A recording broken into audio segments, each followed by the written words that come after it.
you thought about raising your own meat chickens but are unsure about care, feed, processing, and so much more? Well, I can't wait to share a few tips we use here at Red Ridge Farm Homestead. Let's get growing. Hello, and welcome to the Pray Just Plant podcast, the show that talks about growing a garden, a homestead, a healthy family, and most importantly, growing closer to God. I'm your host, Crystal Media, owner of the Red Ridge Farm Homestead, where our mission is to help women of faith find the courage to grow healthy food for their family while building a closer relationship with our Lord and Savior. That's you. Don't let the world hold you back. Pray, just plant. Hello, and welcome to the Pray Just Plant podcast. Today in Season 2, Episode 12, we're going to be talking about raising meat chickens. I know we've done an episode on if raising chickens is right for you, and I know I said in that episode that growing meat chickens, taking on the adventure of meat chickens, was a little like layer chickens, but they are their own beasts. They do have their own needs and specialities. And today we're going to walk through tips and tricks that we use right here at Red Ridge Farm Homestead and just some other general information about what you're going to need, things to think about when you decide to go into the venture of raising your own meat chickens. So the first thing I want to talk about is purchasing your chicks. Now, all across the United States this year, we've had a lot of trouble, even Murray McMurray's, even a lot of the very reputable hatcheries have had a lot of trouble with chicks being delivered in good health to their prospective owners. So one thing I want to kind of a tip or trick to help you out with this is to be aware of where your hatchery is that you're ordering from. Be aware that you want to have a hatchery that's fairly close to you. I was always taught by my mail lady that if I wanted to send something snail mail, that's what she called it, regular mail, it would take about 1 day per state. So you need to think about that when you're ordering your chicks. How far away, how many states away is this hatchery? And yes, chicks are rush ordered. They're going to come a little bit faster than that. Hopefully you want to get them within 2 to 3 days. 4 days is pushing it. So you want to try to make sure you pick a hatchery that can try to get you your chicks very quickly. And also you want to look at a reputable hatcheries. I mentioned Murray McMurray's. I do not sponsor me in any way, but they are a very reputable hatchery here in the United States. And thank the Lord, they are close enough for me to order from. Be aware of how long it's going to take for those little chicks to come to you. So when we're purchasing our baby chicks, when you look on the website or when you look for breeds, if you type in meat chicken breeds, you're going to get a multitude of breeds. And that is because you're also going to get some dual purpose breeds. And what that means is they are going to be a bigger laying hen. They will produce eggs for you. And then you can eventually what we call a stew chicken, a chicken that is a little more tough. It's not the industry standard. And you are going to want to stew it. You're going to want to make a soup out of it. You're going to want to make broth out of it. So when you look at breeds, you're going to have some of those breeds come up. And they are perfectly fine. They're a great way to get a dual purpose. And when I purchase laying hens, I purchase a dual purpose bird. Just so that I have that ability when they're done laying eggs for me to still get a good use out of them, have their life mean something. There's 2 main breeds though, if you're wanting to grow fast or you're wanting to just be focused just on meat birds, not a dual purpose bird. First is the Cornish cross. It's called that because it is a bred between the white Plymouth, an American breed, and a Cornish English breed. They are bred to be bigger breasted. They are bred to grow fast. They are bred to be a meat bird. That is their function. They are easier to pluck. They are easier to care for. They're very gentle. They're very calm. They enjoy their food. They enjoy eating. We go for the Cornish cross just because they're more cost effective. And what I mean by cost effective is when you do something, you need to be thinking of, yes, money, but you also need to be thinking of time and feed and also your area, how much room you have to grow these said chickens. I personally, here at Red Ridge Farm, we put our chickens out on grass and we need to have a certain amount of land, a certain amount of area. Your yard could be even big enough to raise these chickens for a certain amount of time. So Cornish cross can mature within 8 to 12 weeks. That 8 to 12 weeks is going to be dependent on temperature. They don't do very good in the heat, and they don't do very good in the extreme cold.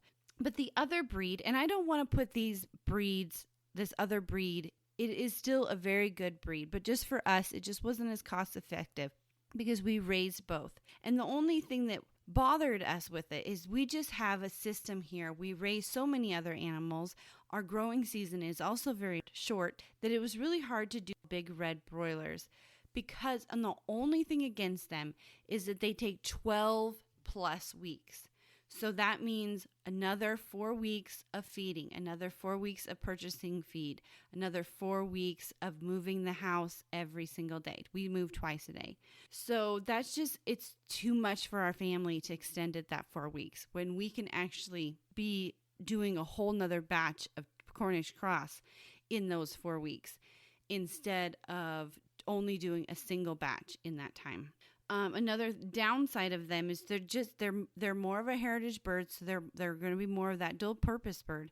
So they're going to be a little harder to butcher, and they're just not going to grow as quickly. Now, if that is the situation that you want to handle, if that is what you of having 12 weeks of your time, then these birds are great for you. And if you really want to support that more heritage, more traditional type of meat birds, then I truly believe that you should go with the big red broilers. They are great. So let's talk about feeding these chickens. Now, as chicks, you're going to want to feed them unmedicated chick crumble. They can be treated just like layer chicks in the first couple weeks. So this unmedicated chick crumble, I usually buy one bag, and then once the bag is done or almost done, I then switch them over to their next feed, which is a meat grower feed. You want to look for a feed that has at least a protein of 20 to 22%. This is going to help you build muscle. And remember, muscle is going to be meat. And when you do the switch, you want to make sure that you're mixing for at least a couple days. You're mixing the two different grains together. That's a little extra tip about feed. And the big thing about the word unmedicated is you have to remember that these animals, you chose them to be a part of you, to be a part of your family. You are going to consume them. So you need to think about when you're looking at feed and you're looking at crumble or anything you're choosing to purchase to feed your animals, you need to think that feed is essentially your feed. So are you willing to eat it? I know it sounds kind of corny that way, but that's life. Everything your animal eats that you eat, you actually eat it. Everything that you put on your fruits and vegetables when you grow them, everything a producer puts on the fruits and vegetables to grow them, you eat it. So you just have to be thinking about you have a reason that you are raising these meat chickens for yourselves. One of those reasons is to provide healthy food for your family. So let's talk about the care of these birds for the first from day 1 to about 3 to 4 weeks old. And the reason I'm going to break these apart is because usually the first 3 to 4 weeks is the same as a layer chicken. You're going to need a brooder. You're going to need a chick waterer. You're going to need chick crumble. You're going to need all the things that you would need to raise any type of baby chick. And in the brooder, you want to make sure that it is warm enough. So you're going to want to remember, these baby chicks have just been mailed from wherever they came from, and they're going to be fragile when they get to you. So you want to make sure you have your brooder all ready to go at least 90 degrees underneath that heat lamp. You want to also have enough room so that when they start learning to adjust to the temperature, they can figure out that they can move away from the lamp to cool off. You need to provide enough room in your brooder for them to do that. And that's usually about 25 square feet, should do about 100 baby chicks. Now, you don't need that size. That's just a number that you can use to really calculate how big of a brooder you should have. Also, during this time, you want to feed them free choice. That means you always want to keep food in front of them so that they get a really good start. They get a boost in their life, especially after being mailed, so that they get a very good nutrient-dense food always provided for them, so they are going to grow really good for you for those first 3 weeks. Another really good boost for those baby chicks when they first arrive is to have water available, but also in that water have some kind of nutrients. What I like to do, just because it's on hand in my kitchen, is I use apple cider vinegar, just a splash, and honey and a garlic clove. Just smush the garlic clove and place it in the gallon water. This is just, you're going to just get a hint or a smell of these things when you prepare that water. What it's going to do is it's going to give their immune system a nice. So now it is time for the tips and tricks segment of this episode where I share with you a few bonus tips and tricks that I use here at Red Ridge Farm. This week's tip and trick is brought to you by the Building Soil Health Guide, which empowers gardeners to improve their garden soil health by unlocking the 5 secrets their soil wished they knew. So this week's tip is about pruning your tomatoes. It may not be quite time, at least here in Wyoming, it's not quite time for me to start pruning, but I need to start thinking about pruning.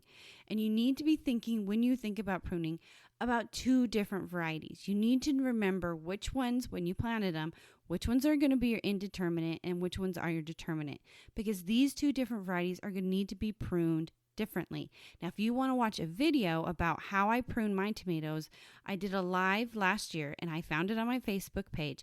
You can go to Red Ridge Farm YO on Facebook and find that video. I will also include the link to that video in the show notes. But what you need to be thinking about is each variety is going to need to be treated differently. The indeterminate, that means they have an indeterminate size. You're going to try to get them to grow tall. You're going to try to get them to grow skinny and tall. So that's how you have to think when you're pruning. You're also going to prune a little more vigorously on these tomatoes than you are a determinate tomatoes. So now the determinate tomato means they have a determined size. They're going to be about 3 foot and they're going to be more of a bushy type.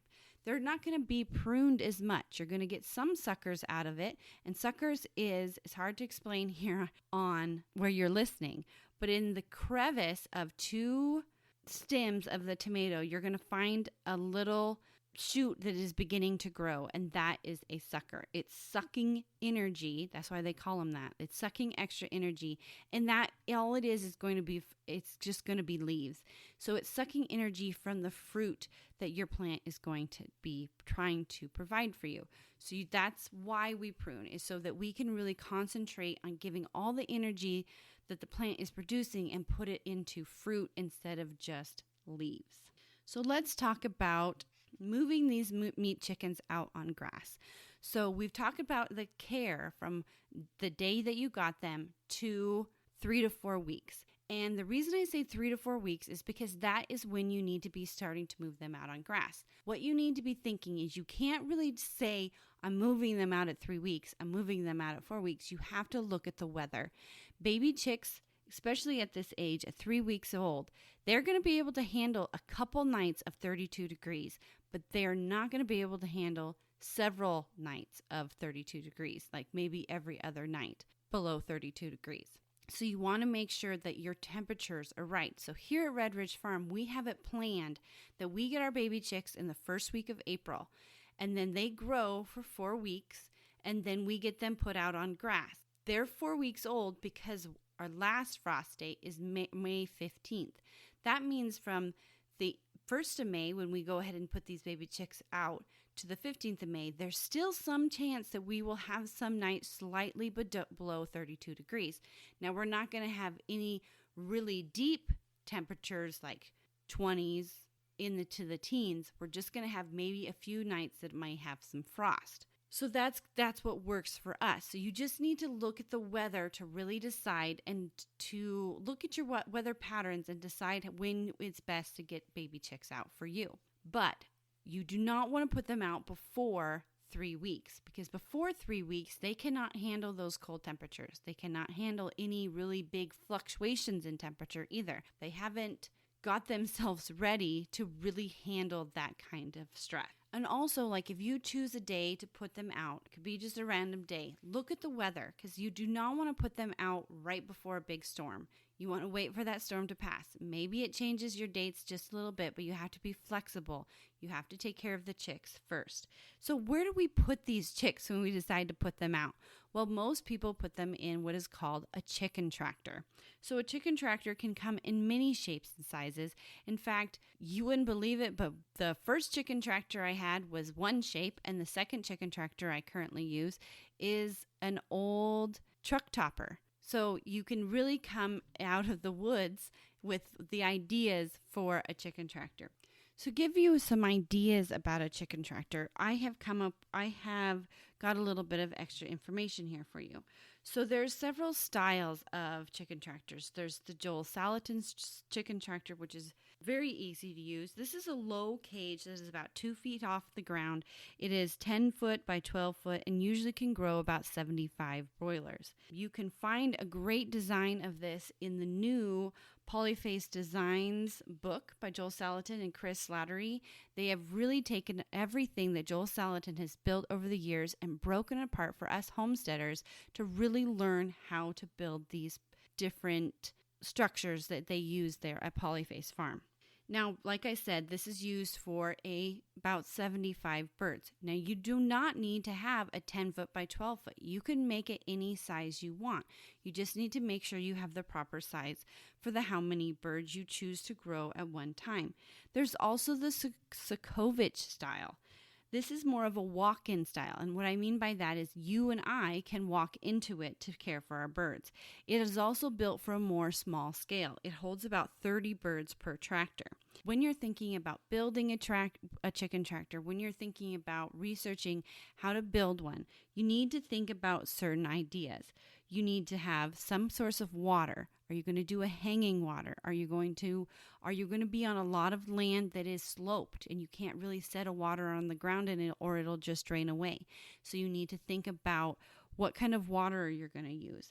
What are you going to use for feed? If you're going to be moving these tractors every single day, I suggest having a feeder that, if you're going to have the walk-in type, have a feeder that hangs so it moves right along with you. Now, it's really hard to do that in the Joe Salatin style, but you're going to need to have doors and a rooftop that lifts so that you make sure that those feeders are not too heavy for you to lift in and out. Also, you're going to need weather protection. You're going to need to have at least a wind block on the west and the north side of your chicken tractors so that you can there's no really strong drafts. Your chickens are going to need to be able to get out of the elements. You're going to need to have a cover. They do not like to get wet, so you're going to need to protect them from the rain. Also, movability. Joel Salatin said it himself. He said, I do not really want to make parameters about how you need to make your chicken tractor, except for one thing. You want to make them light. And see, I failed when I first made my first chicken tractor. So I use the idea of a bent over cattle panel. It makes a nice loop. And if you follow me on Facebook or anywhere, you will know that that's how I also build my movable greenhouse. So we built a wooden frame on the bottom. We bent over these cattle panels and made a nice arch. We built a nice frame on the back and a nice frame on the front. It was pretty much one of my movable greenhouses, but with a little more meat. Well, that little more meat was a lot of meat because then we had to put on wire because here in Wyoming, we have lots of predators. And this was before we used the tip that I'm going to share with you about predators, had to really protect them. So I put lots of wire on it. We made this chicken tractor Fort Knox. But the problem with that Fort Knox was that it took 3 to 4 people to move. So that meant that all of us, which was nice getting the whole family out to do chores, but if something came up, like a child had a soccer game or baseball to go to or something, it meant it was down to 1 or 2 people to move the chicken tractor, and it was just a real beast to move. In fact, I still have the chicken tractor. I use it now in our winter chicken coop that I have right behind the house. The kids and my husband, they do not want to move it. They said, we are not moving this beast anymore. So I built a new chicken tractor, and I took that idea that Joel Salatin said, You can build a chicken tractor out of anything. You just need to follow the parameters of it. That you can get water into it, feed into it, has weather protection, and it's movable. So what we did is we had an old truck topper laying around, and so I converted, I knocked all the windows out of it, replaced all of that with light hardware cloth, because hardware cloth protects against predators a little bit better than chicken wire. I have had a raccoon actually rip chicken wire apart and get to my birds. So we do not use chicken wire here at the homestead. We use hardware cloth. And then our extra protection is, this is that tip that I was talking about, electric fencing. So when we first before we built the new chicken tractor, what we did is we put, and I learned this from John Sokovich, the guy that makes the Sokovich style chicken tractor, is I just put a very low wire about 4 to 5 inches off the ground, because we did fortify it really well for side protection against predators, but the predators would go underneath the braces. So if the ground wasn't perfectly level, they would find ways to get underneath and pull my chickens out. It was very sad. But once we put in that electric fence, once we remembered to turn it on, we had one incident one year just because we forgot to turn it on. It was just a low wire right around the edge. So when the predator came up to the chicken tractor, he had to run into it. And so that averted a lot of predators that year. And we only lost the one, and that was our fault when we forgot to turn on the fence. Now we use a actual chicken fence from Premier One. It's more of a webbing. It's more of a actual fence, and it's very easy to use. It's very mobile. We can just pull the stakes out, move the stakes, put up the new fence, move the chicken tractor in. Like I said, we move our chickens twice a day. With this new system of the bigger fence, the fence only has to be moved like every 3 days, and then the chicken tractor inside gets moved every night and every morning. So that means that we have plenty of room in there, and we get to save a little time on our chores, but our birds are protected. So let's talk about care of chicks to 8 weeks. I kind of hit it on a little bit with the moving of the chicken tractor and putting them in the chicken tractor and talking about the different styles of chicken tractor. But one thing I want to mention here is if you are going to raise the Cornish cross style, a lot of reasons some people feel that the Cornish cross are only built for the industry is because they are. And as homesteaders, we have the ability to treat them differently. We have the ability to treat them like chickens instead of just treating them like meat. So what we do here at Red Ridge Farm is we withdraw some of their food. We don't let them become obese very quickly. We let them grow. We give them enough food to have a nice growth on them so they finish very well in that 8 to 10 weeks. It's actually 8 to 12, but we usually get about 8 to 10 weeks. For the roosters are usually done about 8 weeks, and then the hens a little bit later, and I'll get into that in just a moment. But we ration their food, so we only give them so much in the morning, and it's enough for them to clean up by at least 2 in the afternoon. So we go out at 2 and check the feed, and if it's all gone, then that's good for us. That means their bellies are full. Then they're going to spend, when they get a little bit of hungry, they're going to actually go out and eat chicken food. Yes, they're going to go out and eat grass, they're going to eat bugs, and they're going to live a life of a chicken. They're going to enjoy being a chicken. And then at night, when we move the chicken tractor again, we use that food to entice them. That's why it's nice to have them a little bit hungry. Then that entices them, and we feed them again. It's kind of like I don't want to say putting them on a diet, but if you keep the food constantly available for them, they're going to grow very quickly. They will just sit themselves down in front of that feeder and they won't eat anything else, even though they are surrounded by delicious, nutrient-dense grass and bugs. They won't eat it because their food that's just the way they're developed. So a way to avoid that, and what that does is when they grow too fast, when they become obese too quickly, they have trouble with their legs. They do go down on their legs. And so that's how we avoid that, is by Not necessarily putting them on a diet, because they're getting the food that a chicken needs. They're getting the correct ration that they need. We're just not allowing them to overeat. But if they do choose to overeat, they eat good things for them. It's kind of like they're eating their salad. So now it is time for the Growing with God segment of this episode, where we talk about building our relationship with our Lord and Savior. So the verse for this week is, "And whether the land is rich or poor, or whether there are trees in it or not, be of good courage and bring some of the fruit of the land." Numbers 13:20. And I think what really pulls at me about this verse is that we do not need to have a huge harvest to thank the Lord. We also do not need to do a huge project. We don't have to dive in to raising a 300 square foot garden. We can just start little. We can just start with little things like maybe switching to organic. Maybe we can just eliminate pop out of our diet. The little things can really put us forward to having that healthy food, to growing that healthy family. And the same thing is with our Lord. Why do we wait until we have some huge success before we thank Him? Why don't we thank Him for the little things? I know those past couple months, I've been really suffering with physical ailments. I've had trouble with my knee, I've had trouble with my hip, I've had trouble with my back. And I just never thought about thanking the Lord for the ability to get out of bed every day. I have never thought about the ability to thank the Lord for walking across the room. There's just so many little things that we could be thanking the Lord for. And we do not always need to wait for the huge things He gives us. He gives us everything. Every little moment in our lives is from Him.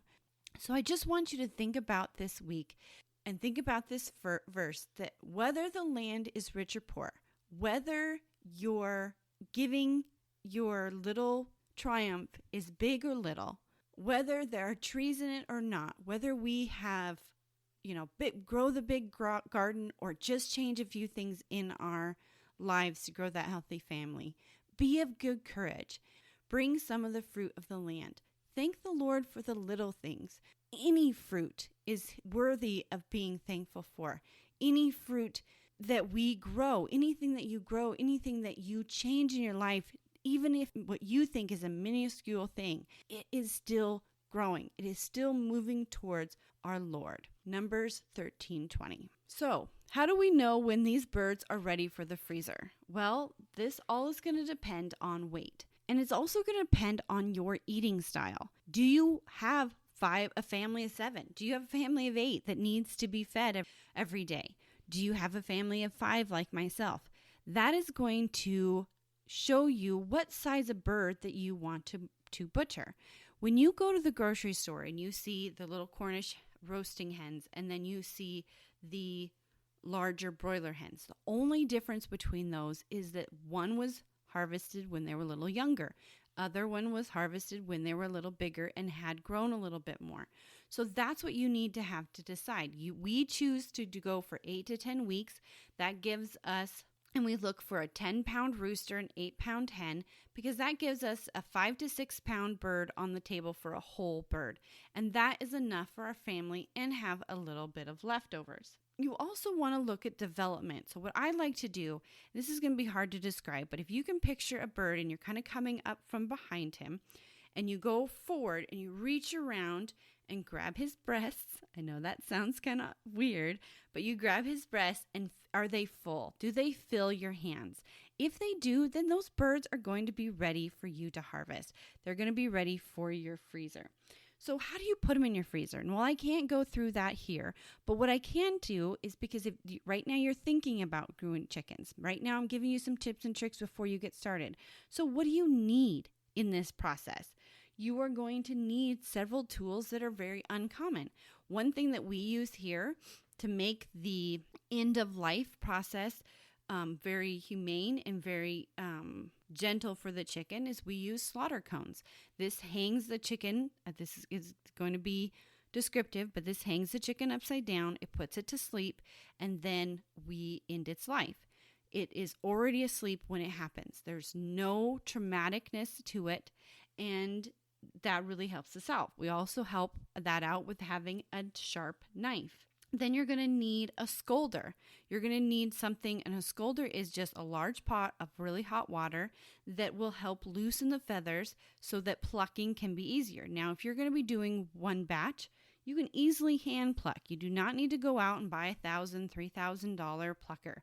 If you are thinking about doing this for a very long time, doing maybe a couple batches up to maybe 100, then yes, it would be probably beneficial to eventually invest in that. But it also depends on how much help you're going to have.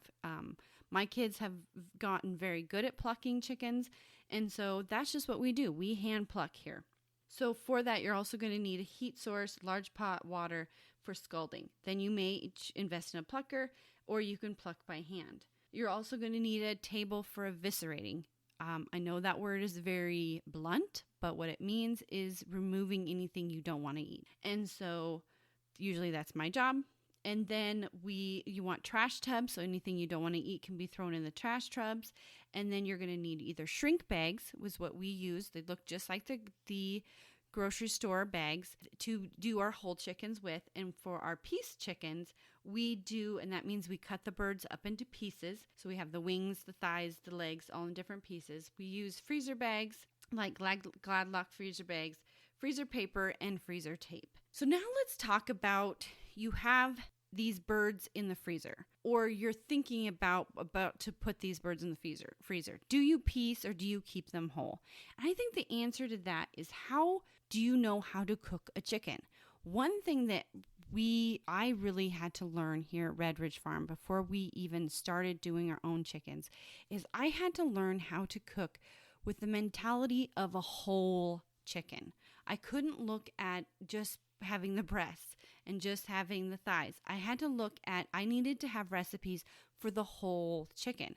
So one thing I did, and you could do this right now, even if you know that maybe meat chickens are not in your future this year, what you can do is you can start teaching yourself how to cook with the whole chicken in mind. What I did is, we were a family that ate breasts. So when I bought chicken, we bought chicken breasts. That's all we did. So I made myself go out of my comfort zone. I would buy a package of thighs that month, and I'd learn how to cook those along with my breasts. The next month, I'd get my breasts and a package of legs. I'd learn how to cook those. And then the next month, I'd get my breasts and a package of wings, and I'd learn how to cook those, and I'd get some recipes found, find out what my family wanted. Then I would buy a couple whole chickens and learn how to make a roast chicken. And then I learned how to take that roast chicken and turn it into other meals. Like, I like to take a roast chicken. We have that for a Sunday supper, and then maybe on Tuesday or Wednesday, I'll take some of the leftover meat and make chicken pot pie, or I'll make chicken and biscuits. And you can find all those recipes on the website. But then I needed to learn to go beyond that. What do I need? What do I do with the bones and the leftover meat that's just too small to use? Well, I can use that, or the parts of the chicken that we don't really like to eat. We're not a wing eater. I have tried so many times, so many recipes, only when my kids will eat, and only one kid will eat, well, and my husband too, will eat hot wings, the buffalo hot wings, but nobody else will eat them. So a lot of the wings weren't being utilized. That's when we started making our own broth so that we could utilize that. That's another recipe you can use from the leftover meat from a roast chicken. You can make chicken noodle soup. Well, you've also made your own broth as well. So you just need to learn how to, and you can do this anytime, way before you even have the chickens. Learn to think beyond the harvest. How are you going to take that chicken that has given you its greatest life and put it on your table? How are you going to, what kind of recipes are you going to use? Think of those kind of things, because you are now going to be faced with a whole chicken, not just one part that maybe everyone in the family likes. And that's just something we did here at Red Ridge Farm. So let's do a quick recap. When you're feeding your baby chicks, when you first get them in, remember, when you're picking your hatchery, pick something close to you. Look at how many states it is away. Figure out how many days it may take to get to you. Go for either the Cornish cross or the big red broiler? That is a decision you and your family need to make. Remember that the Cornish cross, they're just going to grow a little faster, so they're just a little bit more cost effective. The red broilers are still just as good and tasty. They're still going to give you that good finished product. They're just going to take a little longer to get there. Next, with your feed, you want to make sure you give them unmedicated chick crumble. Remember, what they eat is what you eat. Also, you're going to have to switch them to a grower. The grower, you want to make sure that it has 20 to 22%. And really look at that food. We here at Red Ridge Farm have gone to non-soy. That's just a choice that we have done. Care of chicks from 1 to 3 weeks to 4 weeks. They're going to be just like a layer chick. They're going to need a brooder. They're going to need a warm place to be. They're going to need a heat lamp. They're going to need enough room to get away from the heat lamp so that they can cool off if they needed to. They're going to need a waterer, a feeder. They're going to need shavings to keep their bedding nice and clean. And they're going to need this brooder to be in a draft-free place. Also, when you're moving them out on grass, look at the weather. To time your meat chicken's arrival, yes, when the hatchery can get them to you, but also look at your seasons. When is your last frost date? When is your first frost date? Look at those times to see when would be the best time for you to get the baby chicks, and also when would be the best time for you to get them outside. Remember, they're going to be able to handle at 3 weeks temperatures for a few nights under 32 degrees, but they're not going to be able to handle lots of cold temperatures. Also, when you're looking at chicken tractors, think outside the box. Yes, you could go with the Joel Salatin style, or you could go with the John Scovich style, which the John Scovich, he also sells his plants online, and I'm going to include that link in the description of this podcast, this episode, and in the show notes. And also, but just really think that you need to cover those basics. You need to figure out how you want to do their water. What kind of land are you going to be moving your chickens over? Is it going to be flat, or is it going to be hilly like ours? Think about feed. How heavy of a feeder do you want to have to lift? Weather protection. You're going to need to have protection from the wind and the rain. You want to make sure your chicken tractor is movable by one person. So if one person has to go out and do chores, it can be done. And if you want help, building a chicken tractor from a truck bed, then I will definitely be including the link to the blog that I wrote about that in the show notes and in the description of this episode. Also, look for protection. How are you going to protect your chickens from the predators? Because they're out there. Maybe you live in a town and you don't think you might have any predators, but does your neighbor have a dog? That can be a predator to a chicken. After they're out on grass, what do? You're going to be moving them every single day. You're going to be putting them on new grass. This is going to create a very sanitary environment for them to live in. You're also going to want to make sure that they're on rations, and you're going to want to make sure it's enough that they'll clean up. So if you go out at 2 p.m. and it's not cleaned up, you've probably fed them a little too much. If you go out at noon and it's already all cleaned up, you've probably fed them a little too little. So you're going to have to, because as the chicken grows, they're going to need more feed. When do you put them in the freezer? We here at Red Ridge Farm look for a rooster weighing about 10 pounds and a hen weighing about 8 pounds. That can happen. And it happens at different ages for us too. It all depends on the weather. How hot is it? Right now, at 100 degrees, our chickens aren't growing as fast. So they're going to take a little bit more time. What tools are you going to need? You're going to need a comb for slaughter, a sharp knives, a plucker, or you're going to learn how to hand pluck. You're going to need a large pot that you can put water in, a heat source to heat that water. You're going to need tables. You're going to need trash tubs. You're going to need shrink bags. You're going to need Gladlock bags and freezer paper and freezer tape and a large freezer. Don't forget that. You need to have a big freezer to put them in. When we butcher our batch of 30 chickens, I would say that it fills one of those small 3x4 freezers because it is a large amount of meat. I think I ran the numbers a couple years ago, and a 30 batch of chickens gave us about 150 to 200 pounds of meat. There's a lot of food there for you and your family. And also think about that. How are you going to utilize the whole chicken? Learn some different recipes even before you get the meat chickens on your property, or maybe the meat chickens are out there right now. Think about how you're going to utilize that whole chicken. Find some recipes. Try some store-bought chickens and use those recipes to see if that's what you want to you want to do. Have some ideas for beyond the harvest. So I want to thank you guys for joining me today. If this is your first time joining us, I want to thank you for becoming part of the Red Ridge Farm community of fellow growers.